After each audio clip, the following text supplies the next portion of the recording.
أعوذ بالله من الشيطان الرجيم بسم الله الرحمن الرحيم يا أيها الناس كلوا مما في الأرض حلالا طيبا ولا تتبعوا خطوات الشيطان إنه لكم عدو مبين صدق الله العظيم وقال رسول الله صلى الله عليه وسلم إن الحلال بين وإن الحرام بين إلى آخر الحديث صدق رسول الله فيما قال أو كما قال.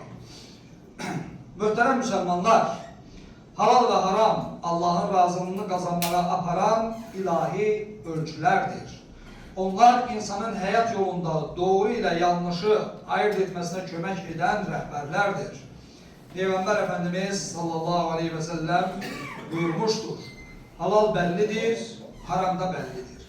Bu hadis-i şerif bize gösterir ki Allah halal ve haramı açık şekilde beyan etmiş, bildirmiştir. Aziz Müslümanlar, İslam dininin bize emrettiği her bir hüküm ve kararda büyük hikmetler vardır. Bunlar insanın şerefini korumak, aileni mühkemlendirmek ve cemiyetin emin amanlığını temin etmek içindir. Mesela Uca Allah neslin devamı için nikahı halal etmiş, zinayı ise qadağan etmiştir. Kur'an-ı Kerim'de buyurulur, zinaya yakınlaşmayın, hakikaten o çok çirkin bir emeldir. Hemçinin Allah Teala halal kazancı zahmetle işlemeyi ve ticareti halal etmiştir. Faizi, ölçü ve çekide aldatmayı, malın kusurunu gizletmeyi ve insanları her tür aldatmayı ise haram buyurmuştur. Çünkü bunlar cemiyetin itibarını ve bereketini mahveder. Değerli Müslümanlar, halal haram hassaslığı yalnız yediğimiz yemeğin halal olmasıyla mehdudlaşmır. Uca Allah Teala buyurur. Mümin kişilere de ki gözlerini haramdan çevirsinler ve iffetlerini, namuslarını korusunlar. Mümin hanımlara da de ki onlar da gözlerini haramdan çevirsinler, iffetlerini, namuslarını korusunlar. Buna göre de her bir Müslüman, ister kişi olsun ister kadın, iffetini korumalı, giyiminde ve davranışlarında heyalı olmalı, insanın hürmetini, şerefini zedeleyen hareketlerden uzak dayanmalıdır.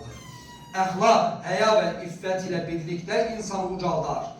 Hem gündelik hayatta hem de sosyal medyada ve diğer reygamsel mühitlerde məhrəmiyyətə dikkat etmeli, dilimizi yalandan, gözümüzü ise haramdan mütləq korumalıyıq. Değerli müminler, israf da halal haram hassaslığı ile bağlı en mühim meselelerden birisidir. İsraf paylaşma ruhunu zayıfletir ve insanların hakkına girmeye sebep verir.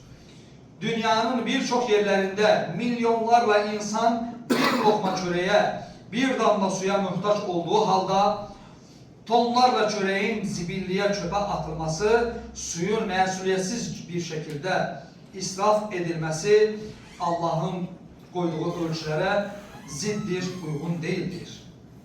Sevgili Peygamberimiz sallallahu aleyhi ve sellem haber vermiştir ki öyle bir zaman gelecek ki insanlar kazandıkları malın halal yolla mı yoksa haram yolla mı elde edildiğine fikir vermeyecekler, dikkat etmeyecekler.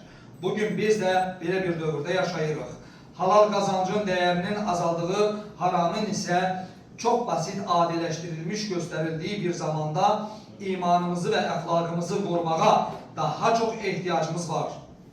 İnsanların canına, malına, namusuna ve şerefine zarar vermek, devlet malına hıyanet etmek, rüşvet, selemçilik, oğurluk, içki, narkotik ve kumar gibi haramlardan uzak durmak yalnız Allah'ın halal ve haram ölçülerine sadık olmakla mümkündür.